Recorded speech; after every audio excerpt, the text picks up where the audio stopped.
everyone, I am just Shani and today we're going to be watching TikTok scary stories. Quick question, would you like to go on a trip with me? If you would like to go on a trip, Bali or anywhere, I don't know where we would go, but comment below where you would like to go, when you would want to go, and your budget. I want to go tripping. Like, y'all know I ain't got no friends. It's just me and my sister. We go traveling and we're whole vibing. If you would like to join the crew and have fun with us, go to somewhere on a beach, bruh. Drake mimosas, honey, turn up.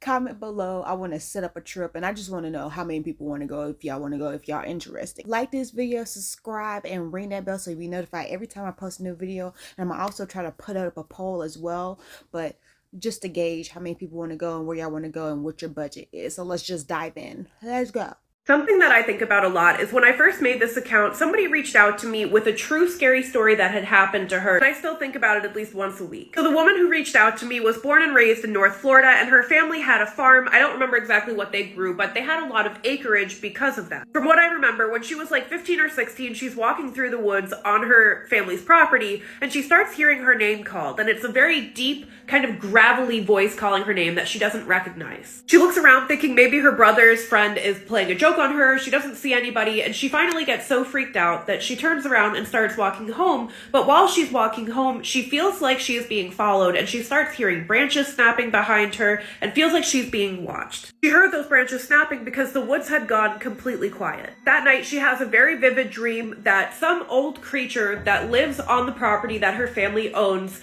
is stalking her and wants her to worship it, basically summoning her. In her dream, it is essentially one of the old gods. It's summoning her to go back into the forest and lay down, like face down, and it will come to collect her. None of her brothers or her sister or even her parents have experiences with this thing. It seems to only be attracted to her, and over the next few years that she's still living on that property, it seems to get closer and closer to her every time she has an encounter with it. At one point, their family dog is found mutilated in the field on the edge of the wood line, and it looks like something has torn out its internal organs, and they're beside themselves. They have no idea how this could have happened or what could have done it to this big dog. Every time she hears this gravelly voice call her name, it sounds a little closer until one day she's walking through the woods and she hears it like within a foot behind her and feels a warm breath tickle the back of her neck and her ear. She spins around and sees this huge black dog standing in front of her, covered in grass and twigs like it had just been rolling around on the ground. Now, from what I remember, rather than opening its mouth, this creature somehow communicates telepathically with her and essentially tells her that she is never getting away. She's never leaving this farm and she must submit to it and pretty much be this creature's slave or prisoner, essentially telling her that it owns her. So these are only the parts that I remember, so I'm sure I'm leaving some things out. But that night, her one brother goes to football practice, her other siblings go somewhere else, so she's home alone waiting for her parents to get home. All of a sudden, she starts hearing this weird tapping outside her house, like on the other side of the wall, and it sounds like whoever is making this rhythmic beat on the outside is slowly walking closer and closer to the window that can look into the room that she's in. She is frozen petrified. Like, she can't move, she can't scream. She's terrified because this thing that's been stalking her is outside and she's alone. From my understanding, the thing had never got close to their house before. It had always stayed in the woods or in the field unless it was infiltrating her dreams. She pulls the blanket over her head, she's squeezing her eyes shut, and she's just praying to whatever will hear her to please protect her from this thing. The whole time she's hiding, she hears the tapping on the outside of the house getting closer and closer and closer. Finally, it stops right outside the window that was close to where she was sitting on the couch. She doesn't hear it for several minutes, so she pulls the blanket over her face, and she looks, and of course the blinds were open, rookie mistake, but she looks and what she sees is what looks like her brother wearing his Letterman jacket, and he has this weirdly large grin on his face with teeth that don't look right. His eyes are completely black and he has blood dripping down the side of his mouth. I still remember the way she describes this next part because it freaked me out so bad, but while she's watching this thing and it's still smiling way too big, it slowly starts turning its head to its shoulder until it's at like a 90-degree angle, and then it opens its mouth and lets out the most blood-curdling shriek she has ever heard. She starts sobbing hysterically, she's hyperventilating, she is so fucking scared, and I would be too. The next thing she remembers is she wakes up on the floor with her family surrounding her, asking her if she's okay. She has no idea what happened, doesn't know how she fainted or when. So finally, she's a grown woman, she can move away from the farm, and she puts as much distance between it and her as she possibly can and moves to the Pacific Northwest. But the reason she had reached out to me initially was because she had started having those dreams again of this thing calling her back to the farm, and she didn't know how long she could fight it because the pull was so strong. She felt like she was going to end up going back there, and she was afraid she was going to die. This is why I and other creators tell you guys, if you hear something calling your name, no you did not. If you see something weird in the woods, no you did not. Ignore it and try to get to safety as quickly as you can. Bro, that went for a turn. Literally, I would have been at my brother's football practice with my siblings. I would have went somewhere. I would not have been there by myself. Girl, the moment that happened in the woods, I would never go back. You having dreams, girl. I would have figured it out. I would have figured it out. Your dog got unalive by something. And then you went back to the woods, bruh. And you see this black big dog. Girl, no. No, like the moment she said she went to the woods and saw a dog, I was like, oh, dog man. But I don't know. That was just giving too much. I don't understand why people be hiding under the covers. What is a blanket, a piece of cloth gonna do? Unless it's, the father's garment. What is a piece of cloth going to do, honey? Girl, Didn't close the I don't understand why people have their blinds open anyway. I don't have my blinds open. Curtains are pulled, drawn, honey. Like, what am I doing? You look out there and it's whoever that is, he put on the disguise of your brother and smiling. Why are we smiling? I don't smile. Are we smiling now? I ain't smiling. Because smiling is scary, bro. Especially those creepy smiles. Yeah, I saw Smile. Smile 1 was creepy. I can't remember Smile 2. I don't remember I don't think I watched Smile 2. But Smile 1, bro. Watching my family, they were just like, nah. The smiles are creepy, bro. Who knew? Who knew, bro? No. I wouldn't have went back. I don't care what is drawing me back. I wouldn't have went back. I would have went somewhere, got saved and sanctified. I would have went to somebody's water, take me to the water and get baptized, because I'll have somebody praying on me constantly. Girl, no, stop it. Scary. So I have a spooky story for you, and this one takes us to California. Now, our story begins in a classroom on test day. There's a teacher named Miss Veronica, and she's got a class full of high schoolers, we'll say about 17 to 18 years old. And one of the questions that she had on the test was a short essay about what they want to do with their lives. Now, as she's sitting there waiting for the class to end and the test to be submitted, she starts grading the exams. And she's noticing as she's going through them that a lot of the students have not answered this question. They've either left it blank, drawn a picture, or just put something absurd down. And this really disappoints her because Veronica has wanted her entire life to be a teacher, and she thought she was doing a pretty good job at it. This was one of those teachers who took pride in her workmanship. She's somebody who made sure to learn all of her students' names on the first day, figured out their learning styles, made sure they had whatever they needed, and really went above and beyond to be the kind of teacher that inspired her when she was younger. And yet, as the students continued to turn these exams in, she started to get more and more dejected, wondering if maybe she was the problem and maybe she wasn't inspiring them enough to want to think forward and about their futures. So once time ran out on the exams, Veronica collected all of the tests that were left, and in frustration, she asked them why so many of them left one of the questions blank. And that question was, what do you want to be when you grow up or graduate from high school? Now, this should have been a give me question. That's why she put it on the exam. She thought it would be thought-provoking and inspiring and would lead the students to want to think about what happens after they graduate from high school. But as she opened the floor for questions, the responses the students gave her back as to why they didn't answer the questions were disheartening. The biggest response amongst the students who refused to answer that question was, they didn't see themselves having a future. In fact, a lot of them didn't see themselves making 20 years old. And that's because the area in which Veronica was teaching was an extremely disenfranchised area. There was a lot of gang violence, a lot of poverty. There were just a lot of issues happening outside of the school that impacted these students' lives and made them think that tomorrow wasn't promised, let alone graduating high school. So once the class ended, it was just Veronica alone in the classroom. She sat down to grade the remainder of the test, and as she continued to pore over the exams that she had gotten, she looked up and noticed that there was one student left. Now, as she studied this student, she realized that she couldn't recognize him, and this was odd because, again, Veronica is one of those teachers that remembers everybody. Now, not wanting to be rude, Vanessa accepted the student's paperwork, but before he left, she chided him and said that he was late turning in the exam. He happily smiled at her, though, nodded his head, and then left the classroom. Now, as she was looking down at his paper, she recognized the name, which said Rudy Hernandez. Now, racking her brain, she realized that she had never seen a Rudy Hernandez on her roster, and so she went out into the hallway to chase the student down just to ask him if he was in the right class. But when she looked outside of the door, there was nobody there. So Vanessa returned to her classroom, sat back down at her desk, and continued to read the exams, but she decided to start with the one that was already in her hand, the one belonging to Rudy Hernandez.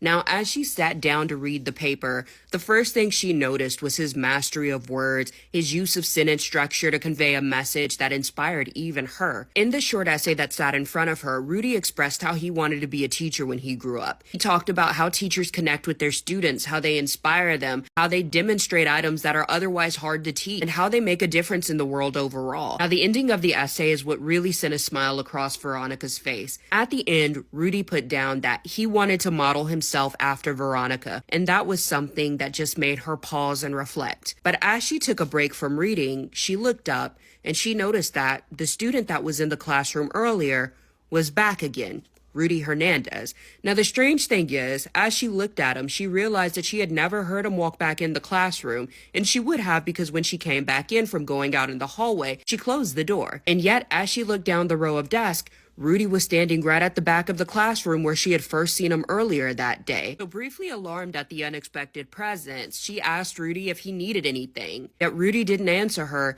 and just slowly started to creep towards the front of the classroom where her desk was positioned. So she asked him another question. "Is there anything I can do to help you?" And Rudy, again, didn't respond. She asked him about his exam and how he learned to write like that. She was impressed with it. And yet, for every question she asked, Rudy had no answer, yet he continued to move even closer to her. And this is when she started to get very uncomfortable because Rudy's face, which was previously warm, had started to grow cold and steely. And he, of course, continued to move ever slowly towards her. And of course, by the time he approached the opposite side of her desk, staring at her from about a foot away, Veronica, who was beyond uncomfortable at this point, got startled, pushed her chair back away from the desk that she was sitting at, and moved towards the blackboard that was behind her. And as this happened, bullets littered the classroom, a barrage of them, just all over the place. They hit the globe that was on her desk. They hit the chair that she had been sitting in. They hit the chalkboard that was right behind her. The entire event, terrifying and unexpected, elicited a scream from her. And as the ordeal ended, she looked up to find Rudy still standing there. Now, the first thing that came to her mind was that had Rudy not moved closer to her, she surely would have been hit by the bullet that went through the back of her chair. That was meant for her. And so as she looked up at the boy who was still standing on the opposite side of her desk, she took notice of his face and realized that the warmness that was there previously had yet again returned. She noticed that the warmness that was there in his expression earlier had yet again returned. And seeing this, she had the impression that seeing the expression on his face, she got the impression that whatever he did was intentional. Now, still shocked, she took her eyes away from the student briefly just to survey the classroom. And when she went to return them to his face, he was nowhere to be seen. Now, at this point, the ruckus had attracted a small crowd of teachers. They rushed into the room to see what was going on and to make sure that Veronica was okay. And when they entered the classroom, the ordeal was shocking. Bullet holes had littered the entire classroom, for which at least one of them was meant for her. And yet, there she stood unscathed. Now, the principal, who was one of the people who came in to see Veronica, asked her if she was okay, quickly surveyed the damage, and then went back to Veronica. And of course, Veronica, still shaken, said that luckily she was okay, and it was all thanks to a student named Rudy. Now, the principal and one of the other teachers looked at each other as she was saying this, and they were like, "Who's Rudy? We don't have a Rudy." And she was like, Rudy Hernandez. As she said this, one of the other teachers cut her off and said that couldn't be. And of course, Veronica, having stood there and witnessed Rudy Hernandez in her classroom, insisted, yes, it was Rudy Hernandez. At that point, the other teacher and the principal looked at each other, and then they looked at Veronica, and they let her know that it's impossible for Rudy Hernandez to have been in the classroom that day because Rudy Hernandez had died years ago. Now, hearing this, Veronica had a rush of emotions wash over her. She was confused, inconsolable, scared, because she had just seen all of these things happen. She knows who she saw. And yet, as she stood there with these emotions going through her mind, the principal explained that Rudy Hernandez was a student that did attend that school a couple of years ago. He was set to graduate and go to Princeton on a full ride. However, shortly before he graduated, he was killed in a drive-by shooting. Now, Veronica, hearing this again, was best described as inconsolable. She had just narrowly avoided losing her life. She had seen a ghost, and then she was being told that the boy who had saved her life was in fact dead. And as Veronica was going through all of these things, the principal finished up the story about Rudy. The principal told her that he did in fact want to be a teacher. In fact, that's what he was going to school for. He tutored kids on the side, and overall, he was just a phenomenal person. Now, having heard all of this, Veronica believes that Rudy's spirit came back from beyond the grave to save her life. I want to know what you guys are thinking. Was she hallucinating? Maybe it was a guardian angel in the form of a student. Drop your thoughts in the comments. Let me know what you guys are thinking. Yo, that story, bruh, so sweet, and I low-key believe it. When my eyes start tearing up, I'm like, this story might be true, because like, what? Like, that was beautiful. I'm so glad he was able to save her, because if I was in that situation and he started moving and wasn't talking, I don't know, I guess I would have in the first, like, responded like her in the first place, like, oh, like, not think anything of it, just like, oh, as a teenager. Like, they don't usually speak. They poured out their emotions in this paper, and they probably just don't speak. But I'm glad they were just like, oh, wait a second, should I be scared of you? Let me back up, because my first thought was, girl, right out the door, what are we doing, girl? What? But it's so sweet that that all happened for a reason, to keep her safe. Like, he was like, how can I connect with her to make her do what I need her to do? I don't know, I feel like it would have been just, easier to be like, hey, you need to, like, duck down, bullets are about to fly, just voice that maybe. But either way, I guess the same result happened. So ended up with her being safe, and that's great, and that's all that matters. But I couldn't even imagine her realizing that, oh, you saw a ghost, like, this ghost just saved your life, honey. Like, that was almost you in that chair, you was sitting there, girl, just a few seconds ago. Like, he really saved you. And just seeing all the teachers and principals like, no, he's gone. Like, but I know she, like, all that validation she got from the paper and then being saved, it was just the great part of him being able to connect, like, come and show himself to her and save her. All that was, I really think it might have been the ghost, and he was just in the classroom listening to her lectures, got inspired by her and was like, no, she's a real one, and I need to make sure that she survives and keeps on teaching by any means necessary. So yeah, love that story. Tell me what you think. Comment below if you think that was ghost, guardian angel, or what. Me and my daughter saw something completely awful today. We saw evil in a house we were cleaning. We saw a demon, and I know that sounds completely crazy, and I feel like I'm crazy, but like we both experienced it. It was two of us that had it happen, so I can't be crazy, right? Things were weird from the moment we got to the house. We were taking in multiple loads, and my daughter ran back out to the car, and I was going in by myself, and the temperature dropped out, and it got really cold, like so cold that I was like, oh, I'm cold. And I looked over because I saw something out of the corner of my eye, and it looked like a woman was walking through the living room, like a shadow woman, and she went straight through the back doors. I don't acknowledge things like that, so I don't let it get me scared. I just pray. I know I have God, so I said a prayer, and I turned the heat up, and I acted like it didn't happen. We go on cleaning. Things are okay. I didn't know that she was having experiences too, because she didn't tell me, and I didn't tell her what was happening to me either. So before we leave, I have these 2 back bedrooms to clean. So I do the first one, and everything's fine. I go to the second one, and I'm in there sweeping, and I feel someone walk up behind me.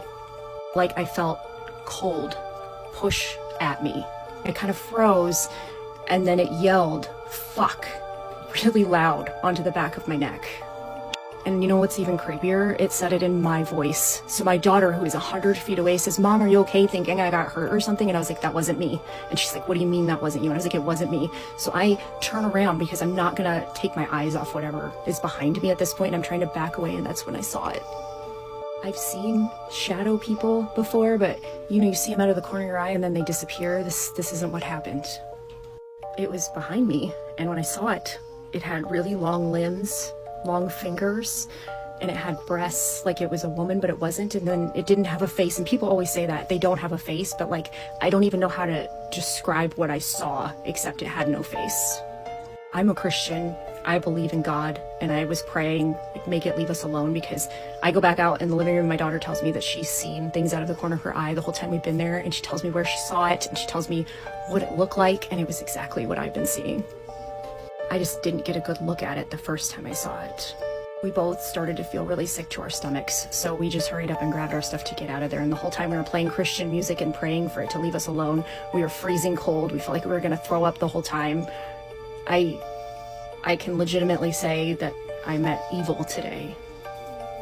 I keep seeing videos of people saying that the veil is thinning, and I wonder if that's why I saw what I saw. But I also just want to know if anybody else has seen this. Has anybody else seen that thing? Girl, she did all the right things. Like, this is a story that's like, hey, what you should do. Now, we see all the what you should not do. This is what you should do, bruh. I never thought about that as a cleaning person, because I was going to start a cleaning service, and you don't think about, hey, I'm entering into people's houses. You don't know what they're doing in their houses. You don't know what's in their houses. Like, ooh, so glad I didn't go to start my cleaning service, because bro, what? I can't even imagine. Like, girl, they did the right things. Good for them.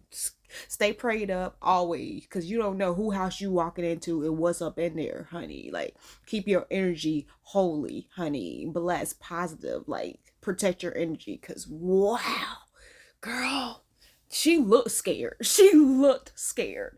Got me all nervous and stuff. But yeah, like this video, follow all the creators, and subscribe.